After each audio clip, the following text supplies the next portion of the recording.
जी हाँ, तो नमस्कार दोस्तों। आप सब कैसे हैं? आपको बता दूं कि खेसारी लाल यादव जी का आज सुबह ही एक बहुत ही खतरनाक वीडियो जाड़ा लगातार रिलीज किया गया है। यहाँ पर आप देख भी रहे हैं, इसका धमाल का पोस्टर है। इस वीडियो को जो है कोमल सिंह जी के साथ जो है शूटिंग किया गया है। आपको बता दूं कि इस गाने को कृष्णा बेदर्जी जी ने लिखा है और इस गाने को खेसारी लाल यादव जी, शिल्पी राज जी गाए हैं।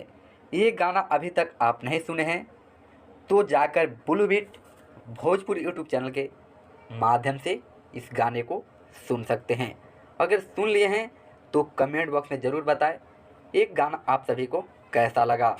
और जाते जाते इस चैनल को सब्सक्राइब करके बेल आइकन भी प्रेस कर दें और लाइक ज़रूर करें।